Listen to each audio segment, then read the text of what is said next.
Tae Kim stood in the center of the massive chamber and tried not to show his nervousness. Around him, thousands of alien beings filled the seats that rose high into the ceiling. Some had multiple eyes. Others floated in tanks of liquid. A few looked almost human, but their skin colors ranged from deep purple to bright orange. This was the Galactic Council, and Tae represented all of humanity. The chamber itself was enormous. It could have fit 10 football stadiums inside. The walls glowed with a soft blue light, and holographic displays floated everywhere, showing data and images. The air smelled strange, like metal and flowers mixed together. Tae wore his best uniform, dark blue with gold trim. Next to him stood Ambassador Hana Park, a woman with sharp eyes and perfect posture. Behind them waited Captain Jin Lee and Science Officer Yuna Choi. Hana stepped forward and began to speak. Her voice was calm and clear. She explained that humanity had finally achieved faster-than-light travel 5 years ago. Since then, humans had explored nearby star systems and made peaceful contact with several species. Now Earth wanted to join the Galactic Council as a full member. She talked about human achievements in science, art, and technology. She showed holographic images of Earth's cities, museums, and space stations. The aliens listened in silence. Tae watched their faces, or what he thought were faces. He could not read their expressions. Were they impressed? Bored? Angry? He had no idea. When Hana finished her presentation, she bowed slightly and stepped back. For a moment, nothing happened. Then a loud, harsh sound filled the chamber. It took Tae a second to realize what it was. Laughter. The aliens were laughing at them. A massive creature at the center of the council chamber rose from its seat. It had 6 legs, gray skin that looked like stone, and 3 eyes arranged in a triangle on its face. Its voice boomed through the chamber like thunder. "Humans," the creature said, "you call yourselves ready for council membership? You discovered faster-than-light travel only 5 years ago. My species had it for 10,000 years before we joined this council. You are children playing with toys you barely understand." More laughter echoed through the chamber. Tae felt his face grow hot with anger, but he kept his expression neutral. Another alien stood up. This one looked like a giant insect with green armor and multiple arms. "I have reviewed your military capabilities," the insect said, its voice clicking and buzzing. "Your largest warship has maybe 100 crew members. Our smallest scout ship has 500. Your weapons are projectiles and missiles, primitive, laughable. A single crash battle group could destroy your entire fleet in minutes." The crystalline being near the front of the chamber made a sound like wind chimes. "I propose," it said, "that humanity be classified as a protectorate species. They need at least 1,000 cycles of development before they can handle the responsibilities of full membership. Perhaps we should send observers to guide them. For their own safety, of course." Hana tried to speak, but the gray-skinned creature raised one massive hand for silence. The council will now vote on humanity's application for membership. Holographic displays lit up across the chamber. Tae watched as numbers appeared, counting votes. Red symbols appeared far more often than green ones. Within seconds, the result was clear. 831 species voted against humanity's membership. Only 16 voted in favor. The gray-skinned creature looked down at the human delegation. "Humanity's application for full membership is denied. You are granted observer status only. You may watch council proceedings but cannot vote. You may trade with council species but only through approved channels with restricted terms. Your territory is limited to your home system. You may not claim any worlds beyond your star system without council permission. Do you accept these terms?" Hana's jaw tightened, but she nodded. "We accept." "Good," the creature said. "This session is concluded." The alien beings began to leave the chamber, talking among themselves in hundreds of different languages. Some pointed at the humans and made sounds that Tae assumed were jokes. He felt small and helpless, feelings he hated. As the human delegation walked toward the exit, Jin Lee moved closer to Tae. The captain's face showed no emotion, but his eyes were active, watching everything. "Sir," he whispered, "did you see the way some of the council members looked at each other when they discussed our military?" "What do you mean?" Tae asked quietly. "The gray ones and the insects. They exchanged some kind of signal. I think they were coordinating their responses." Tae frowned but said nothing. They continued walking through the massive corridors of the station. Nexus Prime was the largest artificial structure in the known galaxy, a station the size of a small moon. Humans had never built anything close to this scale.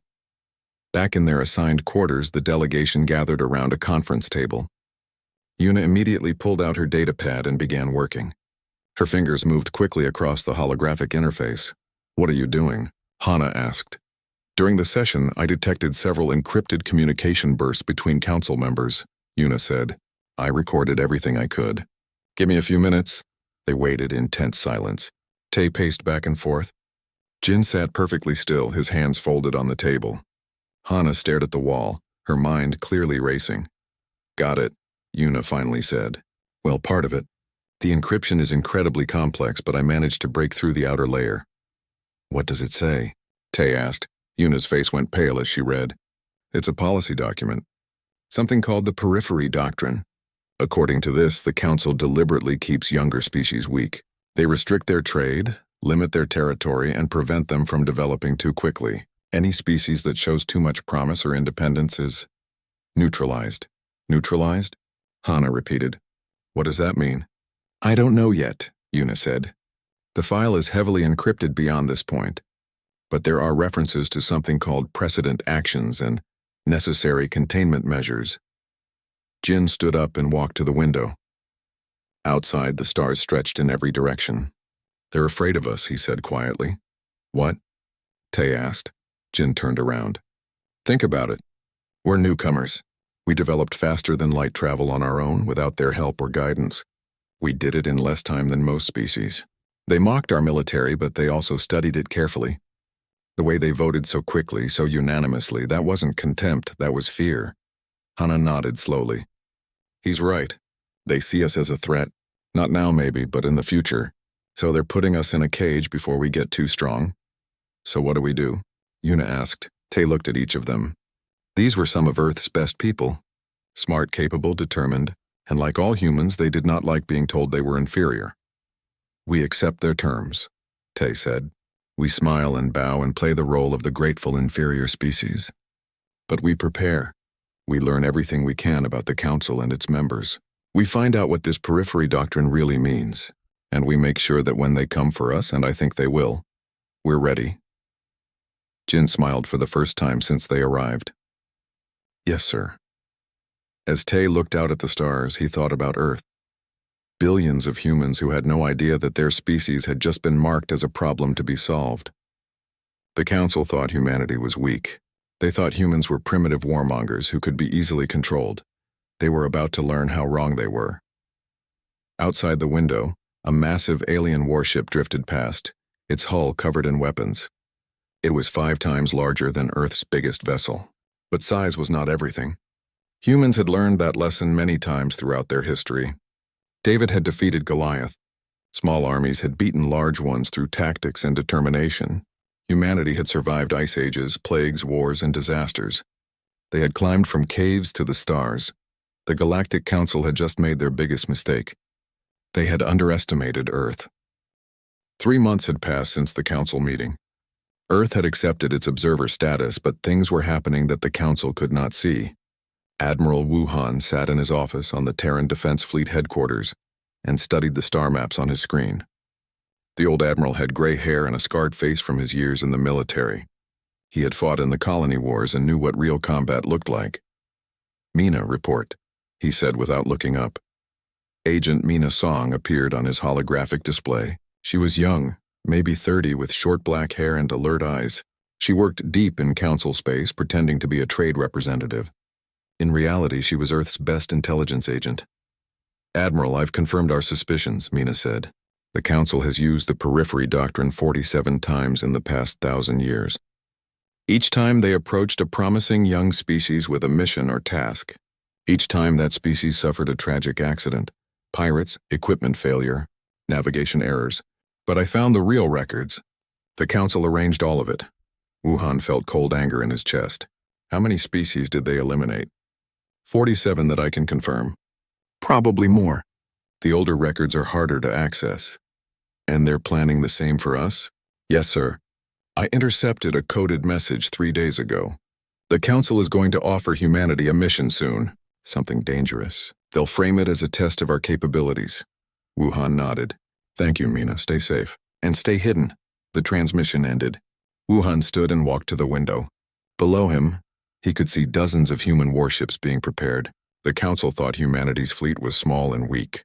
They were partly right, but humans were very good at building things quickly when they needed to. 2 weeks later, the Council's message arrived. Tae Kim read it in his office with Hana Park standing beside him. They want us to investigate pirate activity in the Varos sector, Tae said. They're calling it a mission to test our capabilities. It's the trap, Hana said. Exactly what Mina warned us about. I know, but we have to accept. If we refuse, they'll know we're onto them. So we're really doing this? Walking into their trap? Tae smiled. We're walking into their trap, but we're bringing a few surprises with us. Captain Jin Lee stood on the bridge of the TDF Indomitable and watched his crew work. The Indomitable was humanity's newest warship, built in secret over the past 3 months. From the outside, it looked like the other human vessels, functional but unimpressive. Inside was a different story. Every system had been upgraded. New weapons, better shields, faster engines, and something the Council knew nothing about. Advanced electronic warfare capabilities that humans had developed from their centuries of computer hacking and cyber warfare. Jin's task force consisted of 5 ships. The Indomitable, 2 destroyers and 2 frigates, small compared to Council fleets, but each ship was crewed by people who knew exactly what was coming. Captain, said Lieutenant Kai Park from the fighter bay, all drones are ready for launch. Pilots are standing by. Good, Jin said. Keep everyone sharp. We enter the Varos sector in 2 hours. On the bridge, Dr. Sora Kim studied the data the Council had provided about the pirates. She was a xenobiologist, which meant she studied alien life. But she was also good at noticing patterns, and the patterns in this data were all wrong. Captain, she said, these pirate attacks make no sense. Look at the weapon signatures.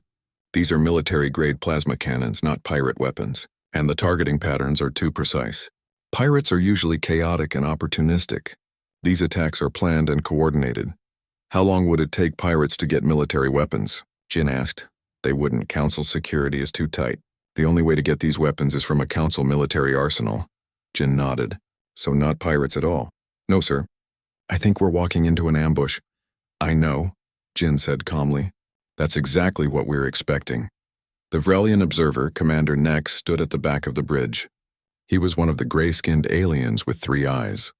The Council had assigned him to observe and report on human capabilities during the mission.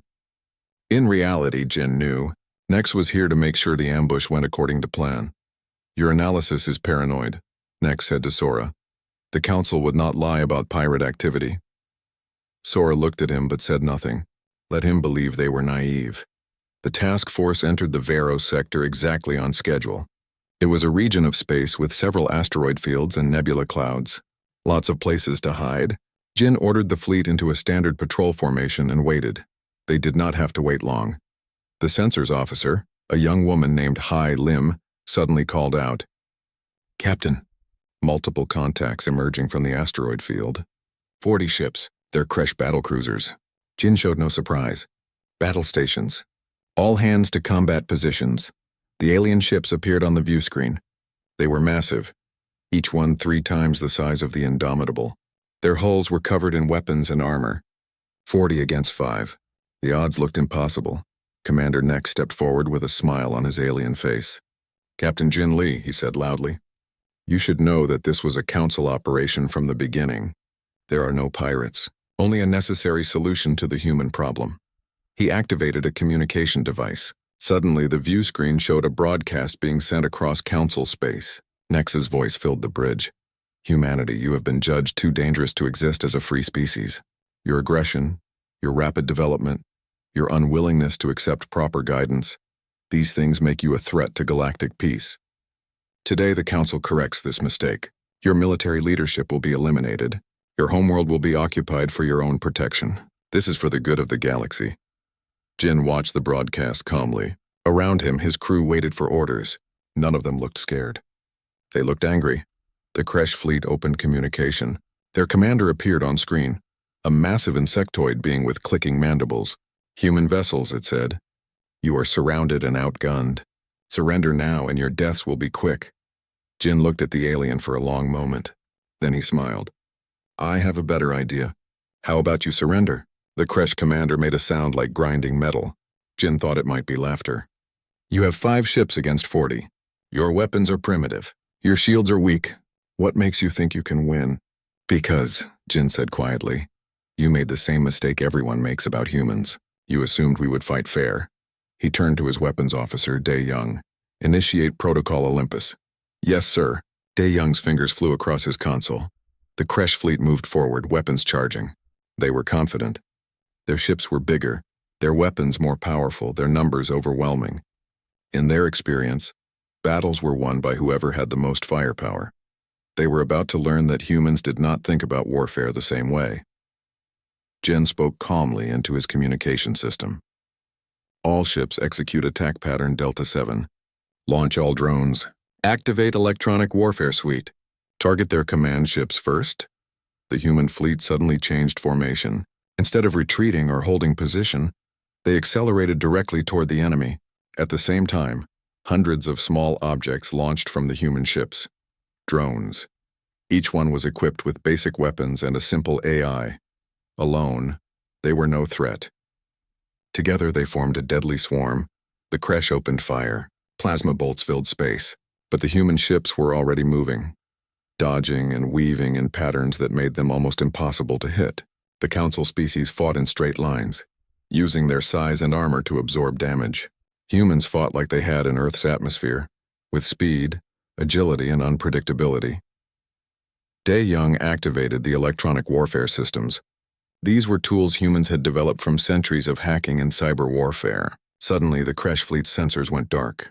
Their targeting systems failed. Their communication networks crashed. The enemy commander screamed orders, but half his ships could not hear him. The Kresh fleet fell into chaos. Jin's fleet struck like a knife. The Indomitable fired kinetic weapons. Metal slugs accelerated to nearly the speed of light. They hit with the force of nuclear weapons but left no radiation. The first Kresh ship exploded. Then another. Then 3 more. Kai Park's fighter wing launched, adding to the chaos. The drones crashed into enemy ships like guided missiles. Some were destroyed by defense systems, but many got through. Commander Neck stared at the view screen in horror. This is impossible, he whispered. Your weapons are primitive. Your ships are small, Jin looked at him. You spent so much time counting our ships and measuring our weapons that you forgot to ask the important question. What kind of species were we before we reached the stars? We came from a world where everything tried to kill us. We fought wars for thousands of years. We learned to win battles against impossible odds. Size and power mean nothing if you don't know how to use them. On the screen, another 5 Kresh ships exploded. The enemy fleet tried to reform, but they were too confused. Their training had never prepared them for this kind of combat. Jin opened a channel to all Council frequencies. This is Captain Jin Lee of Earth.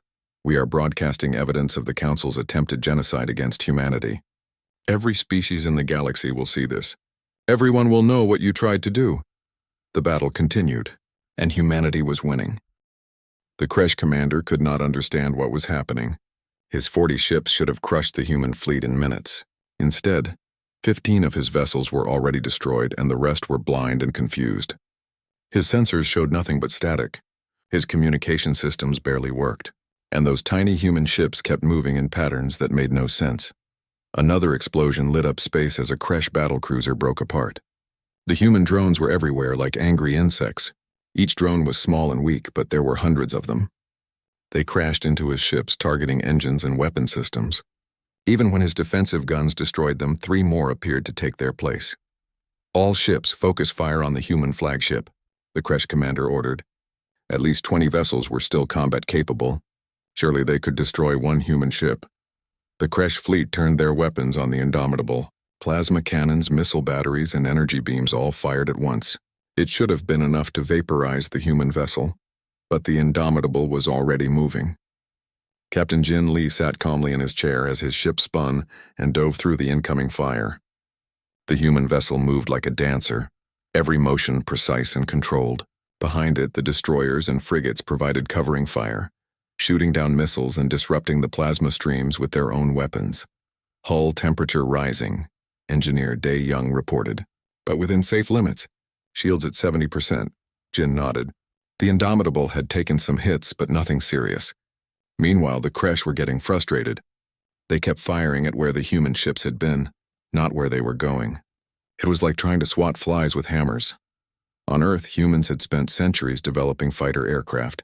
They had learned how to move in 3 dimensions, how to use speed and agility to survive against larger enemies. The Galactic Council species had never needed those skills. They fought in space the same way they fought on the ground, with brute force and overwhelming numbers. "Target their engines," Jin ordered. "I want them crippled, not destroyed. We need prisoners." Lieutenant Kai Park smiled as he led his fighter wing into another attack run. The human fighters were small craft, barely larger than old Earth jets. But they were fast and deadly. They dove through the Kresh formation, firing missiles at the enemy engines. 3 more Kresh ships went dark, floating helplessly in space. The Kresh commander felt panic rising in his chest. This was not how battles worked. The larger force always won. That was the rule. That was how the galaxy worked. But these humans were breaking all the rules. "Retreat," he finally ordered. "All ships emergency jump to." His order was cut off as the Indomitable fired a weapon the Kresh had never seen before. It was not a missile or energy beam. It was a stream of metal pellets, each one the size of a grain of sand, accelerated to incredible speeds. Thousands of them hit the Kresh flagship in seconds. The ship's armor, designed to stop energy weapons, did nothing against kinetic impacts. The hull split open. The flagship began to spin out of control. The rest of the Kresh fleet tried to jump away, but their navigation systems were still scrambled by the human electronic warfare. 2 ships crashed into each other trying to escape. Another 5 jumped blind and ended up scattered across the sector. In 25 minutes, the battle was over. 15 Kresh ships were destroyed, 20 were crippled or surrendered. Only 5 managed to escape. Jin stood from his chair and looked at Commander Nex, who sat on the floor of the bridge, his 3 eyes wide with shock. "You were saying something about primitive weapons?" Jin asked. Dr. Sora Kim was already working at her station, recording everything. Every weapon signature, every battle maneuver, every communication. This data would be sent to every species in the galaxy. The Council would not be able to deny what happened here. "Medical teams prepare to receive casualties," Jin ordered. "Damage control, assess all ships. Communications, I want a channel to every Council system." Within minutes, the channel was open. Jin's face appeared on screens across the galaxy. Behind him, the wrecks of the Kresh fleet floated in space.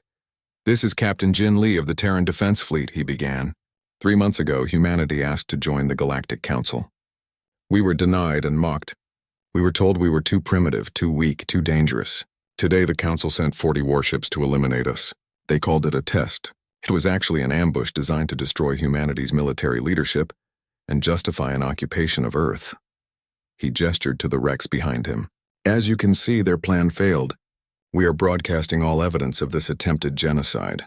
Every encrypted communication, every secret order, every detail of what the Council calls the Periphery Doctrine. For 1,000 years, the Council has systematically eliminated any species that showed too much promise. 47 civilizations were destroyed before they could become a threat to the Council's power." Jin's voice hardened. "Humanity will not be the 48th. We have proven today that we can defend ourselves. But more importantly, we call on every species in the galaxy to look at this evidence. Ask yourself, if the Council did this to us, what have they done to you? What lies have they told? What freedoms have they stolen?" He paused, letting his words sink in. "Earth does not seek war. We never did. But we will not accept oppression. We will not bow to tyrants, and we will not forget this." The transmission ended. Across the galaxy, millions of beings watched the footage. They saw the Kresh ambush. They saw Commander Nex's confession. They saw the battle. And they saw the evidence of the Periphery Doctrine. On the Indomitable's bridge, Medical Officer Hai Lim reported casualty numbers. 12 injured, sir, no deaths. Most injuries are minor. Jin felt relief wash over him. They had won without losing a single person. "Get them to medical. Priority 1. Young approached with a tablet. "Sir, we've captured Commander Nex and 47 Kresh survivors. What should we do with them?" "Hold them for trial," Jin said, "and treat their wounded. We're not barbarians, no matter what the Council thinks." Diplomatic Officer Gina Bay was already drafting humanity's formal response to the Council. She worked quickly, her fingers flying across her keyboard. The document would be clear and direct. Humanity demanded an emergency council session. They demanded investigations into the Periphery Doctrine. And they demanded full membership with all rights and protections, or humanity would consider the Council a hostile organization. Back on Earth, Admiral Wu Han watched the battle footage with satisfaction. In his office, his senior staff stood silently. "Opinions?" Wu Han asked. "We just kicked the door down," one admiral said. "There's no going back now." "Good," Wu Han replied. "I'm tired of hiding what we can do. The Council thought we were weak because we're young. They forgot that humans spent thousands of years fighting each other. We got very good at war, better than species that only fight every few centuries." General Yuna Choi, head of intelligence, nodded. "Agent Mina reports that several species are already withdrawing from Council stations. The Talaxians, Mirans, and a dozen others. They're demanding answers about the Periphery Doctrine. How many species did the Council victimize?" Someone asked. "We may never know the full number," Yuna said, "but based on Mina's data, at least 47 were completely destroyed. Many more were probably suppressed or controlled without being eliminated." Wu Han looked at the star map on his wall. Earth was just one small dot among billions. But that one small dot had just changed everything. "Prepare the fleet," he ordered. "Not for war, but for defense. The Council will respond and we need to be ready. Also, reach out to those species that are questioning the Council. Offer them friendship and alliance. We're stronger together." In the Varus sector, Jin stood by the window of his ready room looking at the debris field. He thought about his crew, about Earth, about all the species the Council had destroyed. Commander Nex had called humanity dangerous. Maybe he was right. Humans were dangerous. They were survivors. They adapted. They learned. They overcame. But humans were also capable of mercy. The Kresh prisoners would be treated well. They would receive medical care and fair trials. Because that was what separated humans from tyrants like the Council. Humans believed in justice, not revenge. A message appeared on Jin's screen. It was from Tai Kim. "Captain Lee, you and your crew have done humanity proud. Come home, we have work to do." Jin smiled. The battle was won. But the war, the real war for humanity's place in the galaxy, was just beginning. Outside his window, the stars shone bright and cold. Somewhere out there, the Galactic Council was realizing their terrible mistake. They had pushed humanity into a corner. They had tried to eliminate a species they saw as a threat. They had failed. And now they would face the consequences. The human fleet turned toward home, leaving the wrecks behind as a warning. Humanity had been mocked, humanity had been threatened, and humanity had delivered swift justice.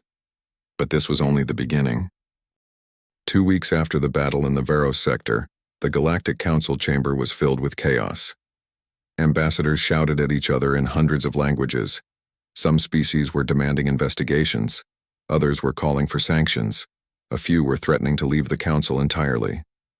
The Vrelian High Chancellor, the gray-skinned alien who had mocked humanity during their first appearance, stood at his podium trying to restore order.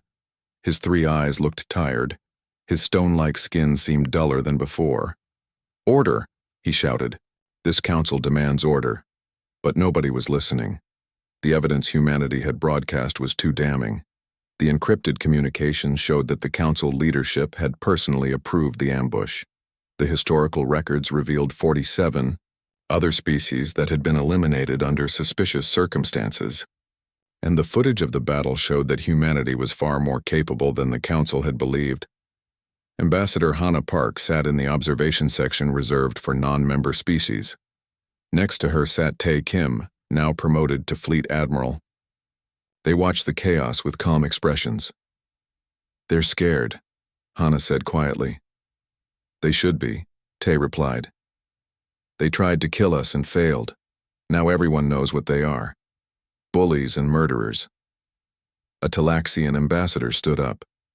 The Talaxians looked almost human except for their silver skin and 4 arms. The Talaxian Federation hereby withdraws from the Galactic Council, effective immediately. We will not be part of an organization that commits genocide. Several other species immediately echoed the announcement. The Mirwans, a species of amphibious beings. The Kortavi, who looked like floating jellyfish. The Rendix, small reptilian creatures. One by one, 17 species declared they were leaving. The Vrelian Chancellor looked panicked. "Please, we must discuss this rationally. The incident in the Varus sector was a rogue operation. We are conducting a full investigation." "Liar," someone shouted from the crowd. "We saw the communication records. You personally approved the operation." The Chancellor's face, or what passed for a face, turned a darker shade of gray. He had no response. Then something unexpected happened. The Ilthari envoy stood up. The Ilthari were crystalline beings who communicated through musical tones.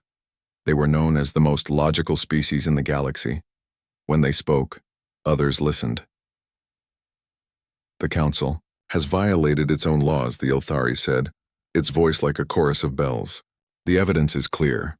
The Vrelian leadership, the Kresh military command, and several other species conspired to commit genocide against humanity. This cannot be denied or excused." The chamber fell silent. "However," the Ilthari continued, "we must also acknowledge a new reality. Humanity has proven to be a formidable military power. Their tactical abilities, their technological adaptation, and their strategic thinking are exceptional. The Council's attempt to eliminate them was not only immoral, but also foolish. The humans are too dangerous to antagonize and too valuable as potential allies." The Ilthari turned its crystalline body toward Hana. "Ambassador Park, would humanity be willing to negotiate?" Hana stood slowly. Every eye in the chamber focused on her. She had dreamed of this moment, but not like this.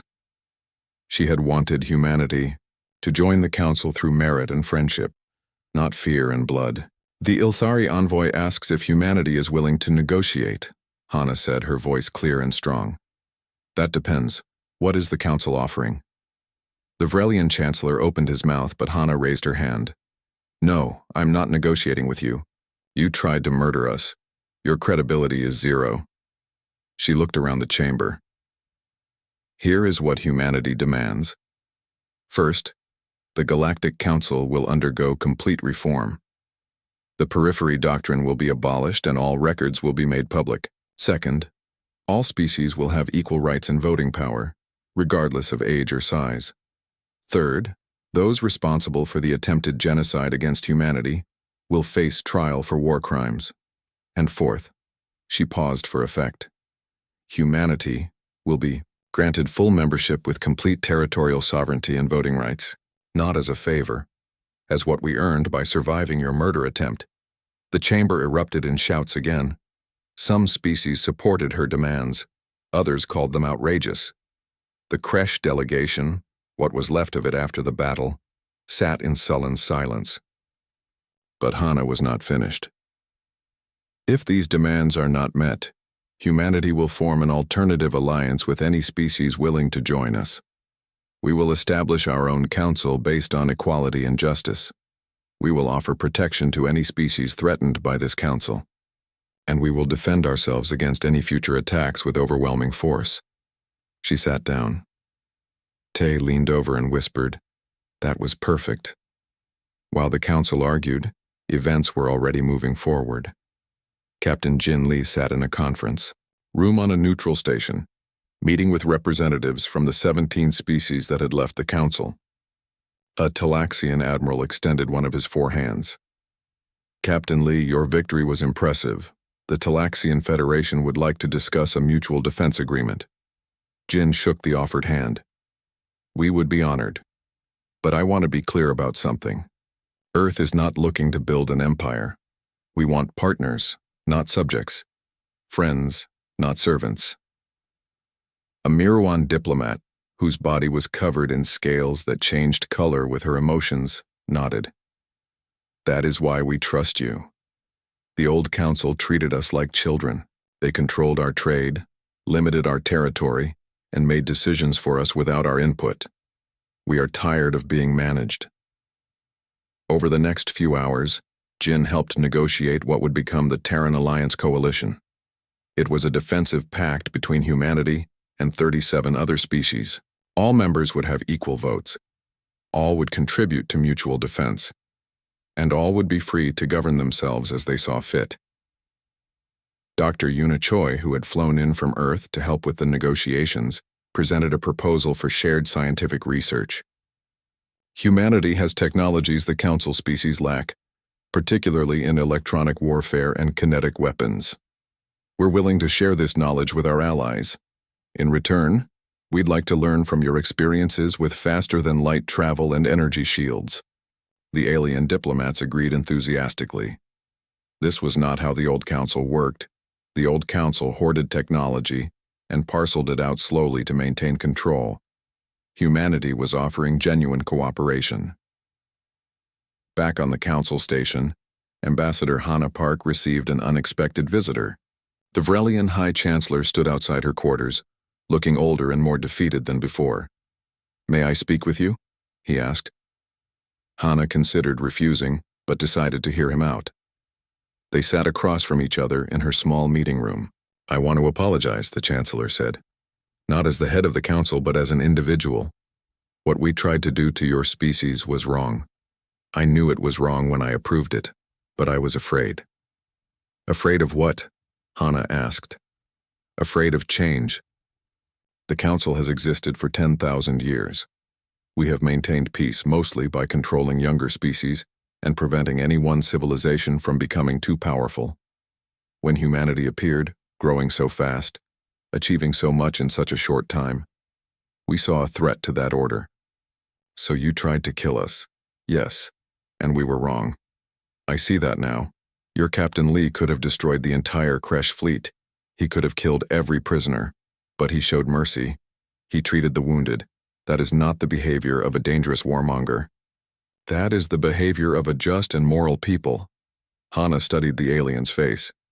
He looked sincere, but trust would not come easily. "What do you want from me?" "I want to support your demands for council reform. I want to step down from my position and face trial for my crimes. And I want to ask that you give the Council a chance to become what it should have been all along, a true union of equals." Hannah was silent for a long moment. Part of her wanted to reject his offer, to let the Council collapse and replace it entirely with a new coalition. But another part of her remembered why Earth had wanted to join in the first place. The Council, for all its flaws, had kept most of the galaxy at peace for thousands of years. Maybe it could be reformed. Maybe it could be saved. "I'll consider it," she finally said. "But actions matter more than words. The Council needs to prove it's serious about change." Over the next 3 months, the galaxy watched as the Galactic Council underwent the most dramatic transformation in its history. The Vrelian High Chancellor resigned and was placed under arrest. 12 other Council leaders who had been involved in the genocide attempts also faced trial. The Kresh military leadership was tried by an independent tribunal. The trials were broadcast across the galaxy.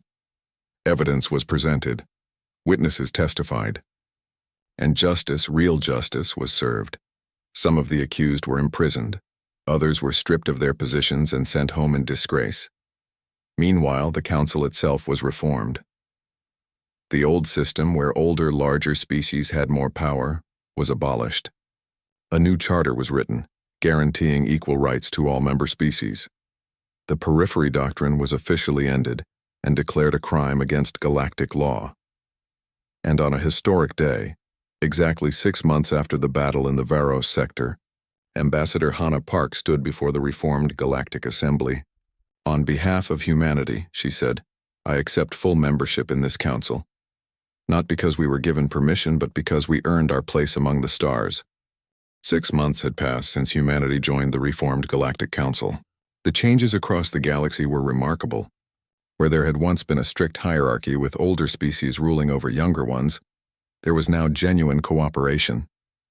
Species that had been suppressed for centuries were finally free to grow and develop. Admiral Tae Kim stood on the observation deck of the Terran Alliance headquarters and looked out at the stars. The headquarters was built on Earth's moon, a massive complex that housed representatives from all 37 species in the coalition. It had been humanity's idea to put it there, a symbol that Earth was not trying to dominate but to cooperate. "Still can't believe we built all this in 6 months, said a voice behind him. Tae turned to see Captain Jin Lee, now also promoted to Admiral. Jin had become something of a legend after the battle at Varos. Other species requested him to train their officers in human combat tactics. "Humans build fast when motivated," Tae said with a smile, "especially when we're building something that matters." Through the window they could see dozens of ships in orbit. Some were human vessels, sleek and fast. Others belonged to their allies, Talaxian cruisers, Mirwan science ships, Cortavi carriers. The Terran Alliance coalition fleet had grown to over 200 warships. Not the largest fleet in the galaxy, but certainly one of the most effective. "How are the joint exercises going?" Tay asked. "Better than expected," Jin replied. "The Talaxians are natural warriors. They adapt quickly. The Mirwans are excellent at logistics and support. Even the smaller species bring unique skills. Yesterday, a Rendix tactical officer came up with a formation I had never considered." "It was brilliant," Tay nodded. "That's the difference between us and the old council. We learn from each other instead of hoarding knowledge." Down on Earth, Dr. Yuna Choi walked through her laboratory, which had become the galaxy's premier research center. Scientists from 40 different species worked side by side, sharing ideas and technology. A Talaxian engineer was helping a human physicist understand advanced energy field theory. An Ilthari scientist was teaching a human biologist about crystalline life forms. Yuna stopped at a workstation where Sora Kim was studying alien genetic samples. "How's the medical exchange program going?" Yuna asked. "Incredible," Sora replied. "The Mirwans have regeneration techniques that could revolutionize human medicine, and they're fascinated by our immune system research. We're already developing new treatments for diseases that affect both species." This was what the Council should have been all along, Yuna thought. Cooperation instead of control. Friendship instead of fear. At the reformed Galactic Council headquarters, Ambassador Hannah Park sat in a meeting with her counterparts from other species. The new council chamber was smaller than the old one, more intimate. Instead of a hierarchy with powerful species at the top, everyone sat in a circle. The meeting was about trade regulations, something boring but necessary. A Vrelian representative, not the old chancellor but a younger diplomat, proposed changes that would benefit all species equally. A Kresh delegate, one of the few who had opposed the genocide attempt, seconded the motion. Hannah raised her hand to vote yes. Around the circle, others did the same. The motion passed unanimously. After the meeting, the Kresh delegate approached Hannah. "Ambassador Park, I wanted to thank you." "For what?" Hannah asked. "For not destroying my species. After what we did, you would have been justified in demanding harsh punishment. Instead, you advocated for justice and rehabilitation. Many Kresh now see humans as examples of honor." Hannah smiled. "We didn't want revenge. We wanted a better galaxy. That requires forgiveness and growth, not endless punishment." The Kresh bowed in respect and walked away. Hannah felt a sense of satisfaction. This was what real diplomacy looked like. Meanwhile, in a secure facility on a distant world, the trials of the council conspirators were concluding. The Vrelian High Chancellor stood before the judges, his stone-like face showing no emotion. "You orchestrated the attempted genocide of humanity," the head judge said. "You violated the council's most fundamental laws. How do you plead?"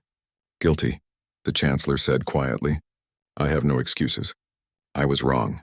I let fear guide my actions instead of wisdom." The judges deliberated for less than an hour. The sentence was announced. 20 years of imprisonment followed by a lifetime ban from any political office. It was fair. It was just. And it sent a clear message. No one was above the law, not even those who had once ruled the galaxy. Back at the Terran Alliance headquarters, Agent Mina Song briefed the Security Council on potential threats.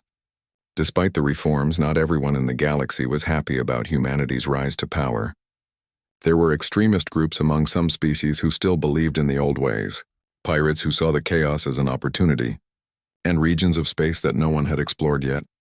"We can't become complacent," Mina warned. "The galaxy is safer than it was, but it's not safe. We need to stay vigilant." Admiral Wu Han, who led the Security Council, nodded. "Agreed. What resources do you need?" "More intelligence agents, better surveillance technology, and cooperation with our allies' intelligence services." "You'll have it," Wu Han said.